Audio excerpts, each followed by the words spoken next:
A maid noticed the same young girl entering her motel room with different dads whenever the opportunity arose. One day, after finally gathering the courage to peek through the window, she saw something that made her gasp and feel sick to her stomach. The Desert Sun Motel, standing like a faded mirage on the outskirts of Laredo, Texas, boasted once vibrant yellow paint now bleached by years of relentless sun, while its neon sign flickered temperamentally against the harsh landscape. The constant rumble of trucks along Interstate 35 served as a perpetual soundtrack, a persistent reminder of the motel's proximity to the busy U.S.-Mexico border. Emily Carter, the maid, adjusted her simple blouse and smoothed her dark hair before knocking on the office door marked manager. At the age of 32, she had hoped to be doing something more substantial with her life than cleaning motel rooms, but circumstances had a way of redirecting plans. 2 weeks in her new job in Laredo, this was the only work she could find. "Come in," a gruff voice called from inside. Emily entered and found Ryan Thompson, the motel owner, hunched over a cluttered desk. With his weathered look and face creased from decades spent under the unforgiving desert sun, his smile, rare though it was, deepened the lines on his face. "Emily Carter," Ryan said as he glanced at her paperwork. "First day, right? Sit down." Emily perched on the edge of a vinyl chair as Ryan launched into his briefing. "The schedule's important here," he explained, tapping a thick finger on a logbook. "Each day is different, but you've got to keep up. Start with vacant rooms, then move to rooms where guests have checked out, and finally attend to occupied rooms where guests have requested service. Simple enough." Emily nodded, explaining that she had worked at a hotel in Colorado for 3 years and was familiar with the process. "This ain't Colorado," Ryan interrupted firmly. "Things are different here in Laredo. We're right on the border, different people, different situations." Leaning forward, he reassured her, "You'll do all right, as long as you follow the rules." Emily couldn't help but wonder what these different situations might be. Ryan continued, "Don't stare at the guests for too long, no eavesdropping, and never accept cash directly from guests or fulfill any special requests without running it by me first. This is a straightforward job. You clean rooms, that's it." Emily again nodded, thinking that these instructions, if delivered more intensely, still sounded like standard operating procedures. When Ryan asked if she had any questions, she replied, "No, sir, I understand." Satisfied, Ryan added, "Good. Carmen in housekeeping will show you where everything is. There's other staff here who can help if you need anything." As Emily stood to leave, Ryan called her back. "One more thing, Emily. Remember, this is a straightforward job. Focus on your tasks, and you'll do fine." There was something in his tone that made her pause, yet she simply nodded once more and left the office. The corridor leading to the janitor's closet took her past the staff canteen, where a group of early arriving employees lounged before their shift began. As Emily walked by, the conversation quieted. Several pairs of eyes tracked her movement, and she caught fragments of whispers amid smug smiles and cold, flat stares exchanged among the staff.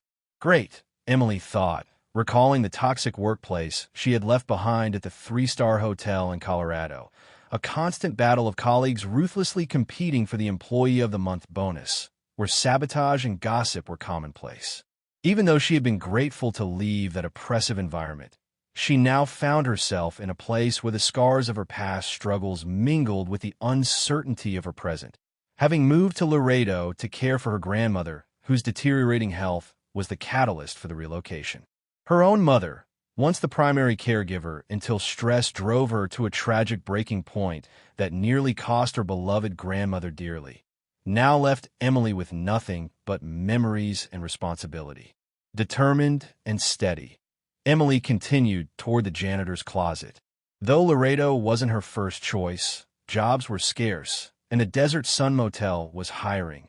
She needed the work, and she needed the money to cover her grandmother's mounting medical bills. The janitor's closet was cramped yet well-stocked, and Emily began methodically assembling her cleaning cart, arranging fresh towels, miniature soaps, and cleaning supplies just as she had done hundreds of times before. The routine was comforting, familiar in an unfamiliar place, she thought to herself. I just need to keep my head down and do my job. I'm here for my grandmother, not to make friends or enemies." As she wheeled her cart out into the corridor, Emily glanced back at the canteen. Although the group had dispersed, a tall man with a patchy beard lingered in the doorway, watching her with undisguised curiosity. Their eyes met, and instead of looking away, he offered a smirk that sent a shiver down her spine. She recalled Ryan's earlier words, "Things are different here." With that in mind, she pushed her cart down the worn linoleum floor while working systematically through her assigned rooms, emptying trash bins and replacing towels. The Desert Sun Motel was not luxurious, but the routine tasks were familiar, and she found solace in their predictability. Approaching room 109, the door opened and a middle-aged man stepped out. He was tall, with thinning hair, wearing a pressed button-down shirt and holding car keys. What immediately caught Emily's attention was the young girl he was hugging goodbye, a girl who could not have been more than 13 or 14 years old, with a petite frame and long dark hair. Dressed in clothing that appeared too adult for her age, a short dress that seemed entirely inappropriate for a child. The girl received a kiss on the head from the man, who then casually said, "I'll see you soon, princess," before walking away, barely glancing at Emily. Struggling to focus as she continued to empty a nearby trash bin, Emily tried not to stare. Yet, the girl did not immediately return to her room. Instead, she called out directly, "Hey, Maid, I need my room cleaned."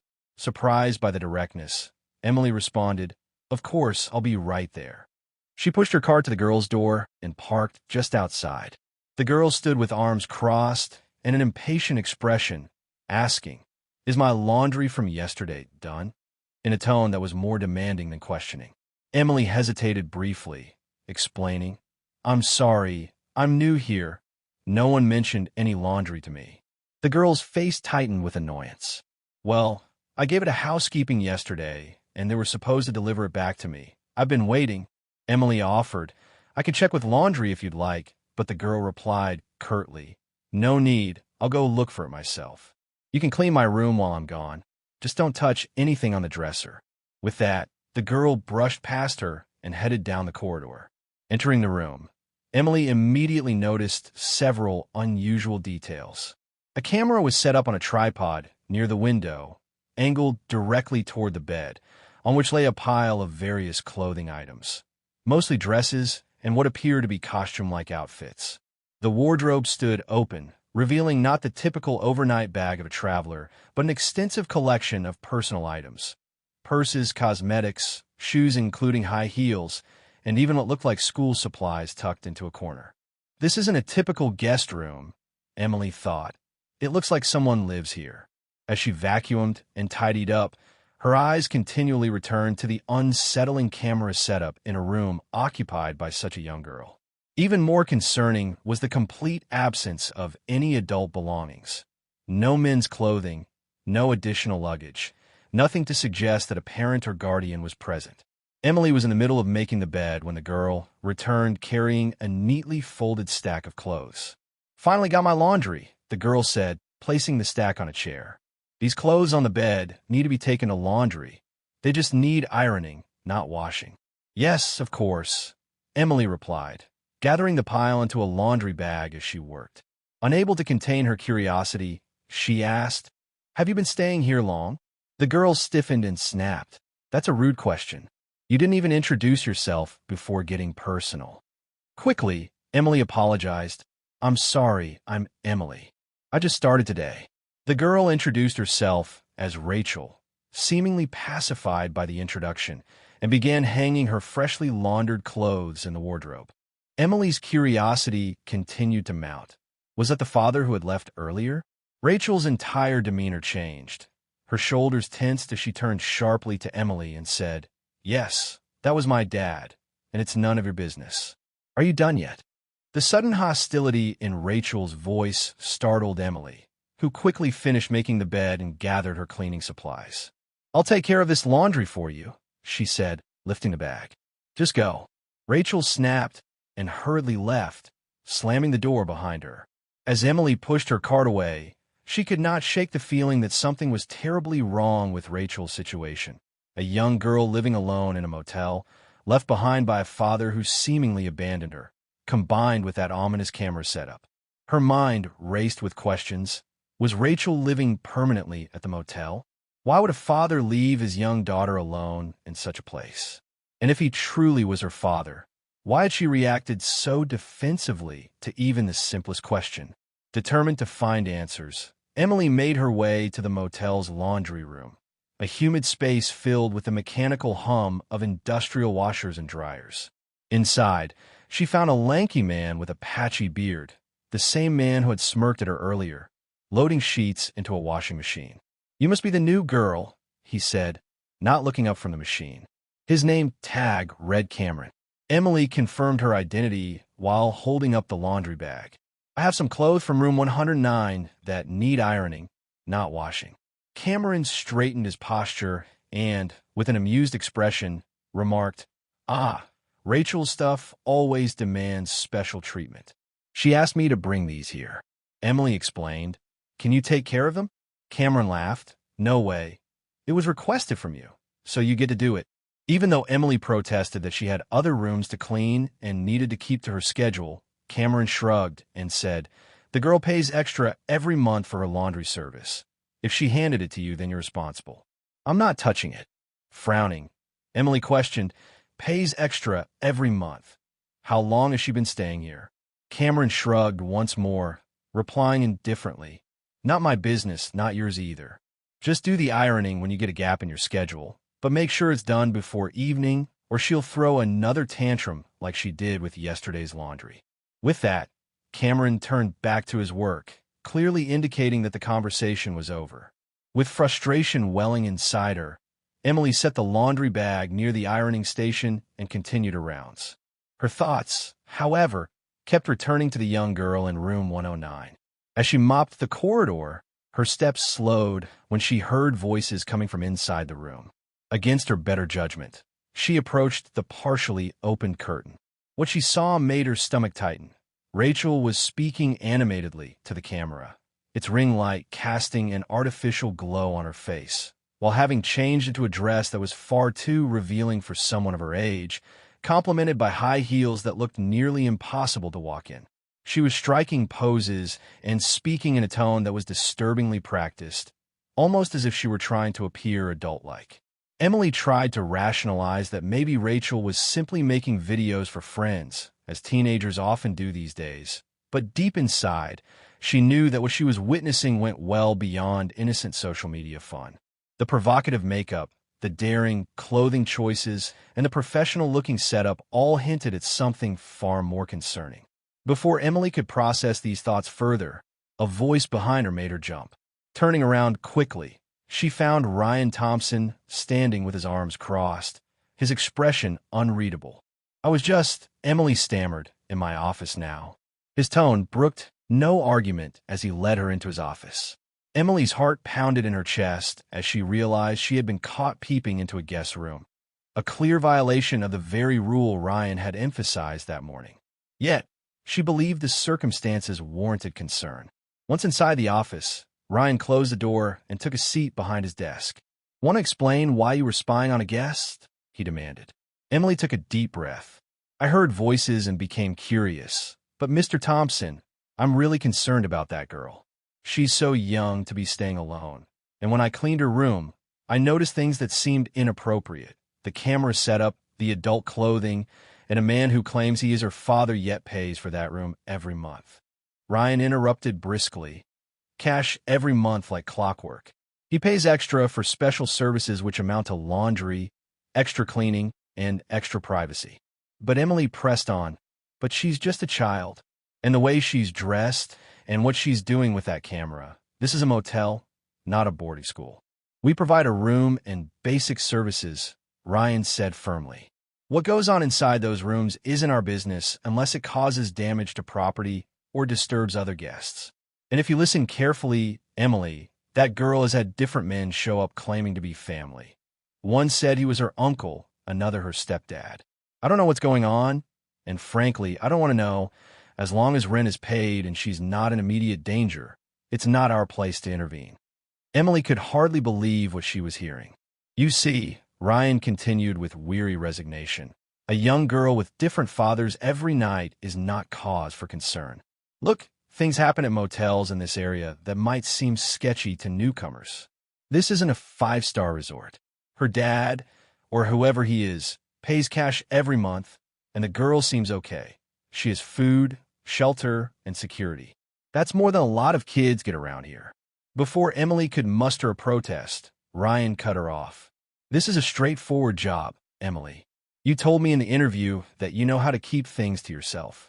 Clean the rooms, be courteous to guests, and stay out of other people's business.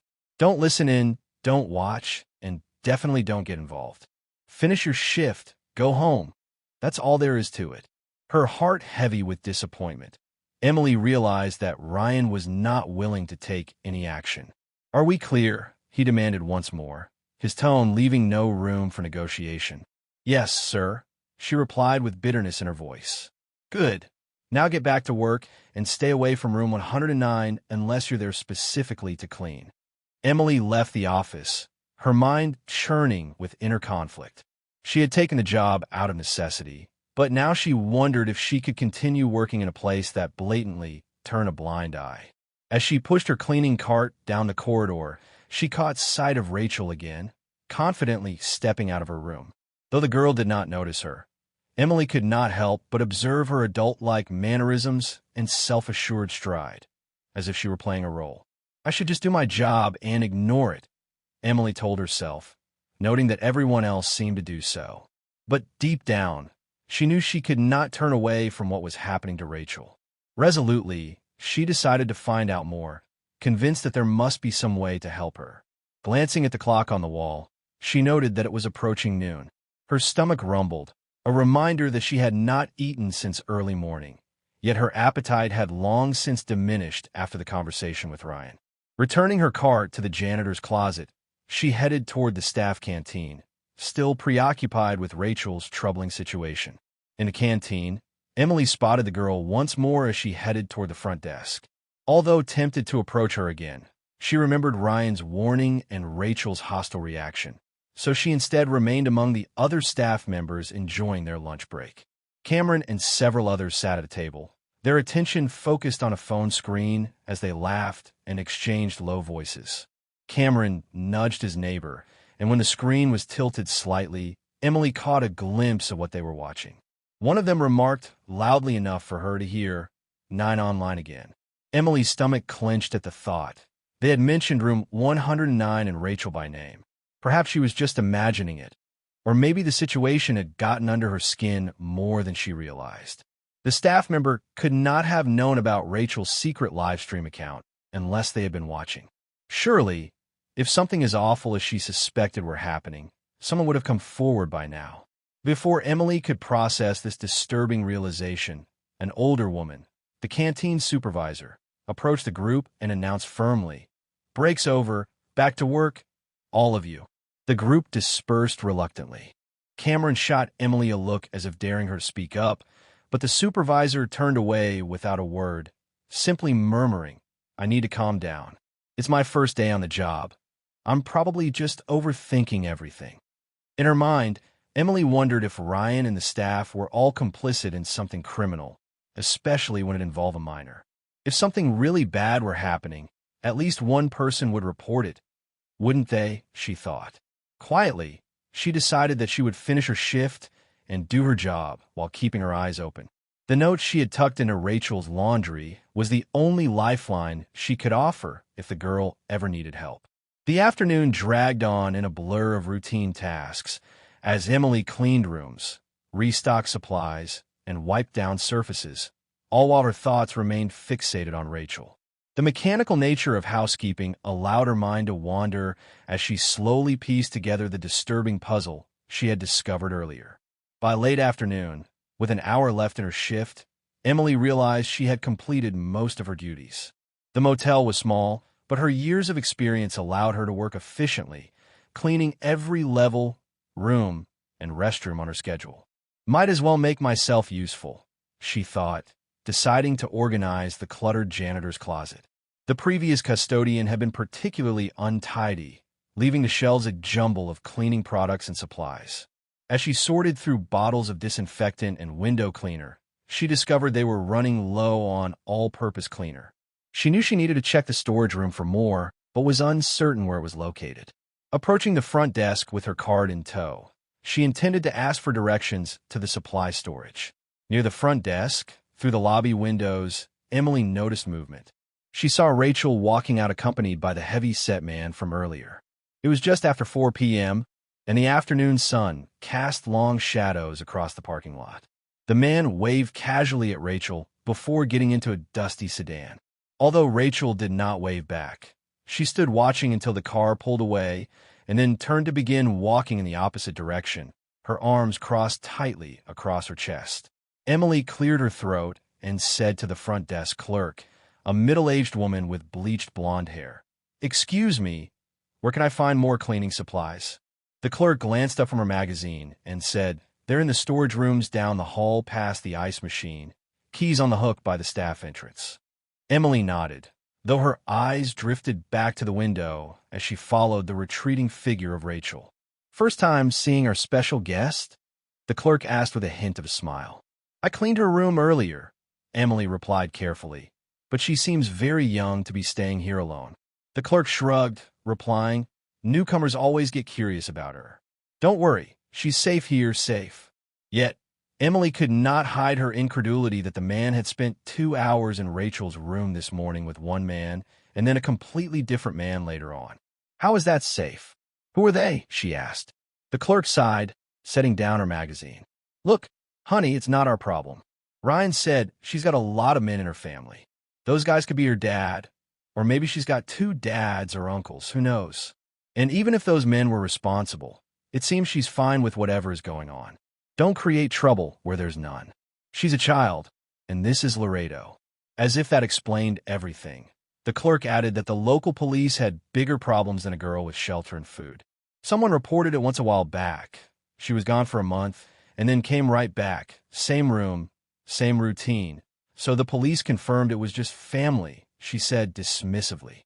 Emily's brow furrowed as the new information settled over her, though it eased something in her chest just a little. Still, the clerk warned, "You do what you want on your time, but if you cause problems here and that girl's father gets wind of it, things could go badly for everyone. This motel isn't much, but it's steady employment, and most of us can't afford to lose that." Emily nodded silently and turned away without another word.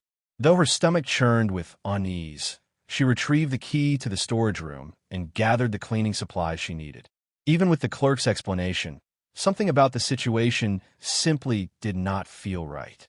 Perhaps it was because she had once worked at a nicer hotel back in Colorado, or maybe it was the atmosphere and the people that made her feel this persistent, nagging unease. Returning to the janitor's closet with fresh supplies, Emily soon spotted Rachel once more. This time, the girl was returning to her room, walking with her head down and her arms wrapped around herself in a protective manner. Emily noticed that Rachel's cheek appeared redder than before, as if she had been slapped. Rachel unlocked her door and disappeared inside, closing the door firmly behind her. Emily stood frozen in the corridor, cleaning products clutched tightly in her arms. Every instinct urged her to call the police immediately to report what she had witnessed and the suspicions that had mounted in her mind. Gathering her courage, Emily approached Rachel's room quietly and stood outside, listening. At first, there was silence. Then she heard muffled conversation from within. She could just make out a plea on the phone. "No, Daddy, please. I'm tired. I know I need to work harder. I'm sorry. Please, just not today." Moving toward the window, Emily peered through a gap in the curtains. There, on the edge of the bed, Rachel was seated with the phone pressed to her ear, her head bowed in submission, tears streaking her cheeks. The red mark on her cheek confirmed what Emily had suspected, a visible handprint that spoke of pain. Emily's hand flew to her mouth in shock. The girl's pleading voice, barely audible through the thin door, revealed that Rachel was likely being coerced and abused. It was painfully clear that the man Rachel called Daddy was not protecting her. Rather, he was forcing her to keep working despite her obvious distress. Emily stepped back, determination burning in her eyes as she reached for her phone, ready to call the authorities, regardless of the potential consequences. Some things are more important than a paycheck, she reminded herself. Some things are just right or wrong, with no gray area in between.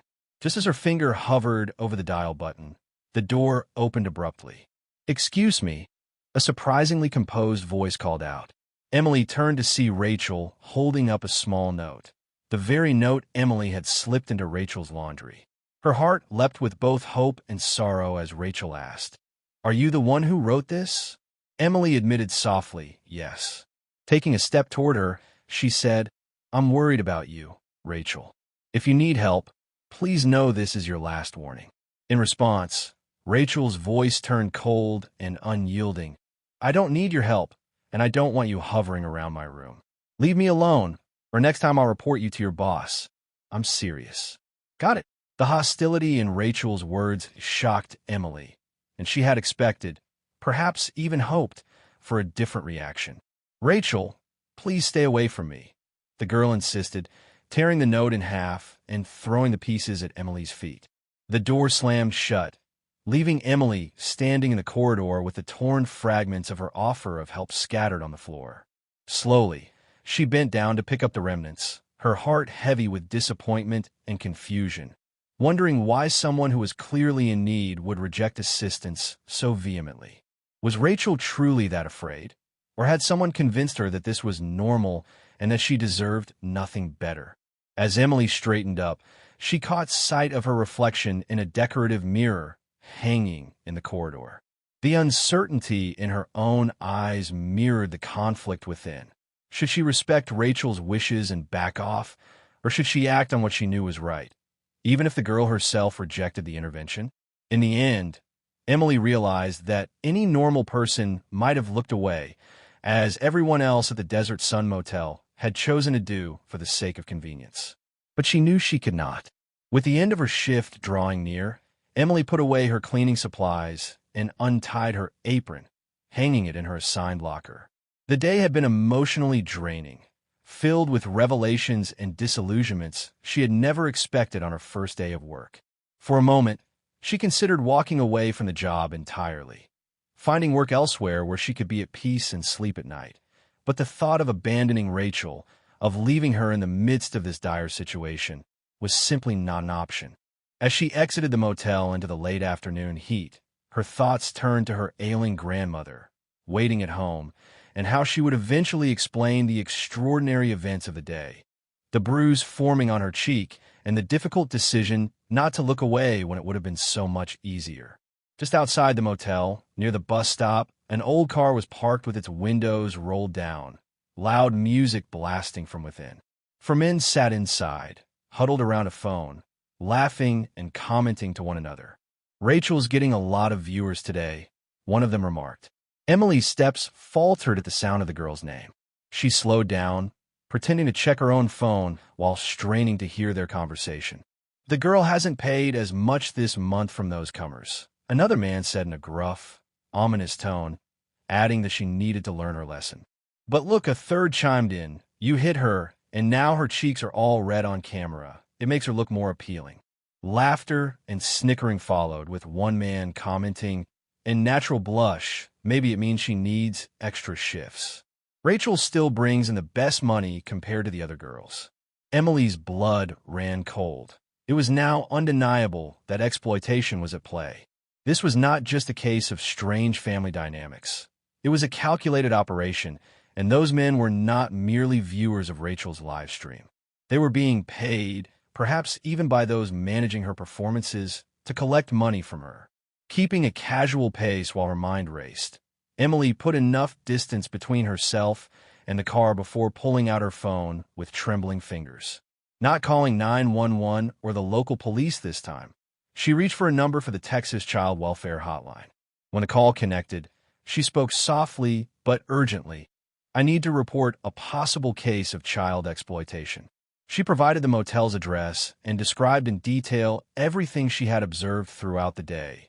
The precarious living situation Rachel endured, the different men visiting for live streams, the staff's disconcerting indifference, and even the conversation she overheard suggesting that multiple children might be involved. I'm not making accusations, she explained cautiously. I'm just telling you what I've seen. This child needs help. Perhaps even others do too. Although she had heard that local police reports had sometimes been ignored, she insisted, I want you to send someone reliable, someone who will actually do something. The representative took her information, assured her that an investigation would be launched, and thanked her for the call. As Emily ended the call, a weight lifted off her shoulders. She had done what she could, reported her concerns to the proper authorities, and now it was up to professionals to determine the next steps. No sooner had she felt a glimmer of relief than a harsh voice rang out behind her. Who the hell do you think you are? Emily's heart skipped a beat as she turned to see two men from the car standing in her path. One was holding her phone, likely knocked from her hand without her noticing, and the taller man stepped closer, demanding, Now you're making calls. Who are you working for? Emily stammered, I'm just a maid at the motel. I don't know anything. Bullshit, the second man growled, grabbing her arm. You were eavesdropping, and now you're reporting something. What did you say on that call? Emily tried to pull away, but his grip tightened painfully. Desperately, she pleaded, Let me go. I need to get home. The taller man moved even closer, his face mere inches from hers. You're pretty enough to make money for us, too. Maybe that's how you'll pay for sticking your nose where it doesn't belong. A surge of fear electrified her, and just then an unexpected voice cut through the tension. Emily turned to see Rachel standing several yards away, her small frame tense with defiance. Go back to your room, Rachel, ordered the man holding Emily. Your live stream isn't over yet. This doesn't concern you. Let her go, Harry, Rachel insisted, her voice stronger than Emily had ever heard it. She's just a stupid maid. My room's right by that window. I can't do the live stream like this. She doesn't know anything important. The men exchanged glances, momentarily uncertain how to handle this interference. In that brief moment of hesitation, the taller man released his grip on Emily's phone, which clattered to the floor. Seizing the chance, Emily wrenched her arm free, only to have the second man immediately recapture it with his fingers digging painfully into her flesh. She cried out as he twisted her arm behind her back. You're coming with us, both of you. The man lunged toward Rachel, who tried to evade his grasp, but he caught her by the wrist and began pulling her toward the waiting car despite her desperate struggles. Emily fought back with all her might, landing a solid blow with her free elbow against his side. He cursed and struck back, his fist connecting with her cheek, and pain exploded across her face as her vision blurred for a moment. You're pretty enough to make money for us, one of the men repeated in a thick, malicious voice. Through the ringing in her ears, Emily heard Rachel still fighting and yelling, though her voice was muffled by the impact of the blow. Then, a new sound broke through, the unmistakable wail of police sirens. Multiple cruisers with flashing lights and an unmarked black SUV approached swiftly. In shock, the men froze their grip on Emily and Rachel, and as officers emerged from their vehicles with weapons drawn, the situation transformed in an instant. The predators were now cornered and afraid. Overwhelmed with relief and shock, Emily sank to her knees.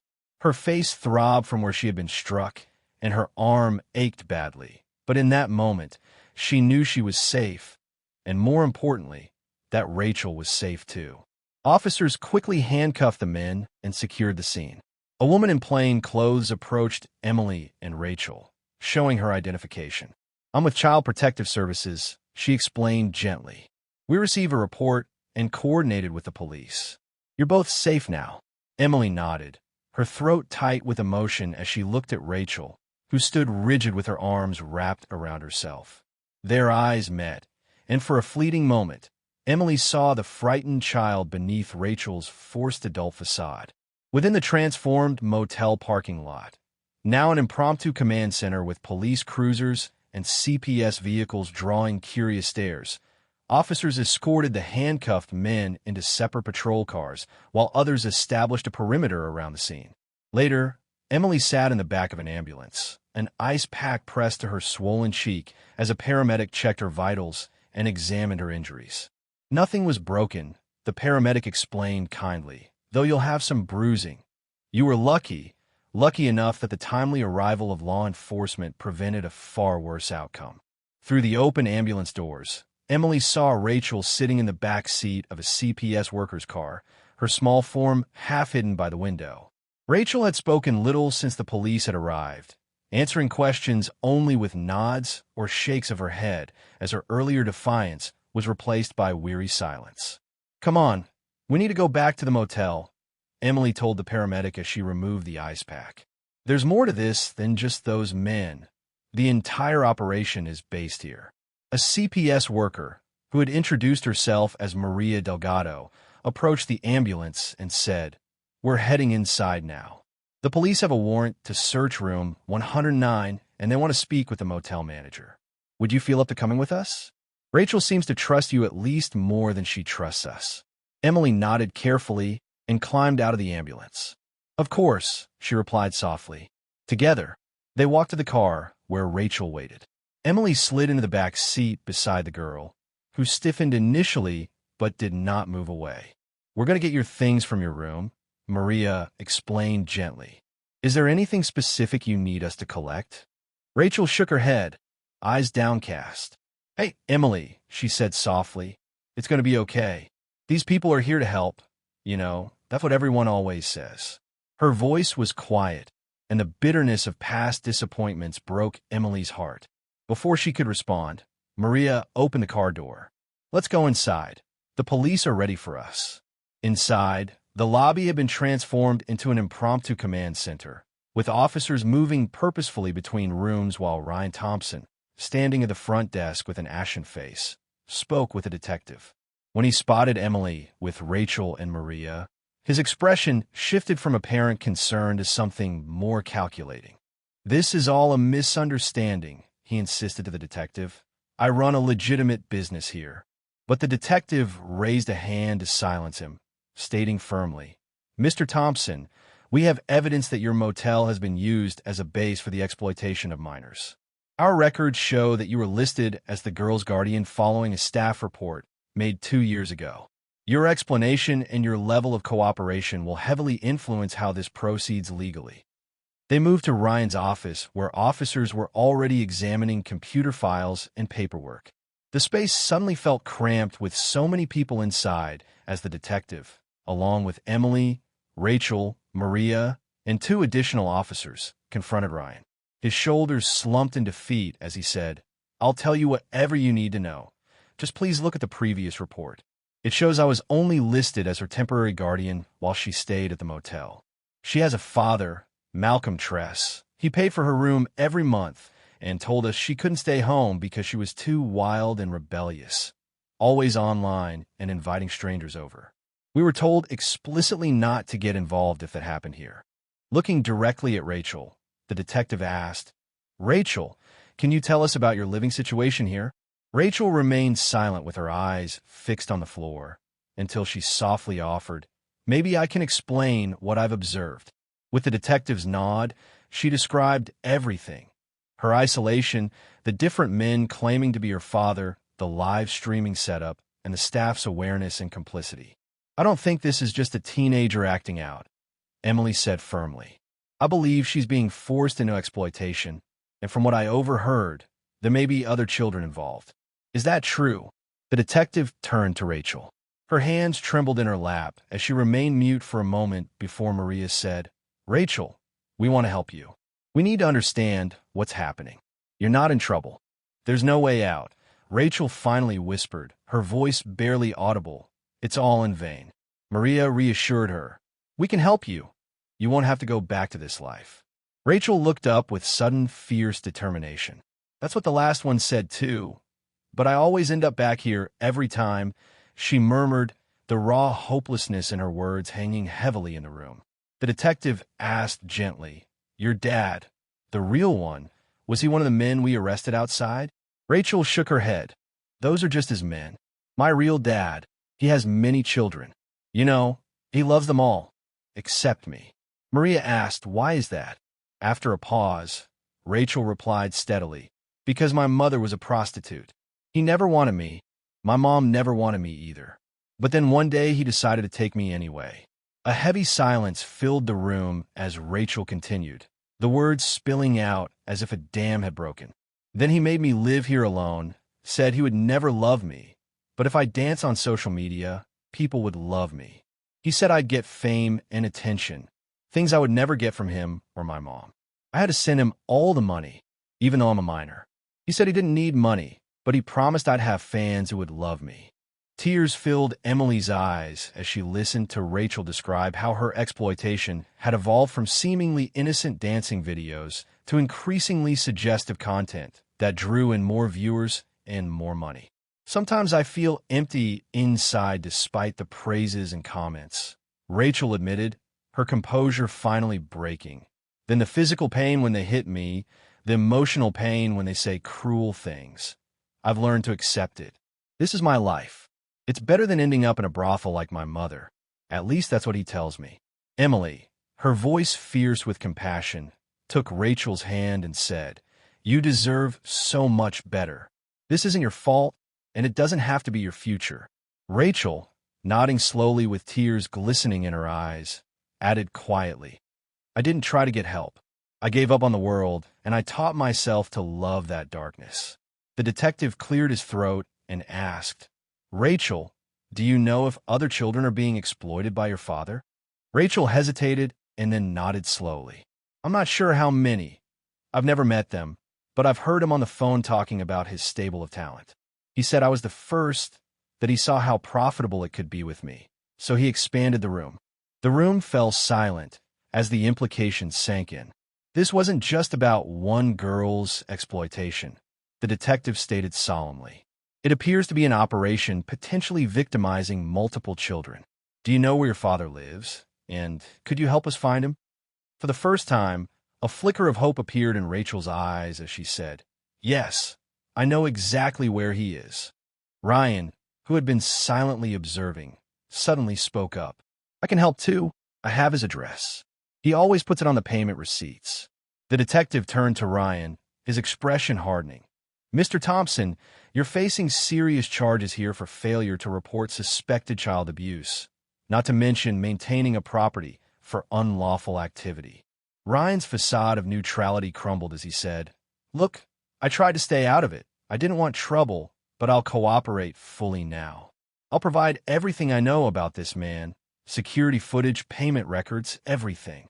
An officer then displayed a satellite image of the address on Ryan's computer, and Rachel confirmed it was indeed her father's house by pointing out distinctive features that verified its location.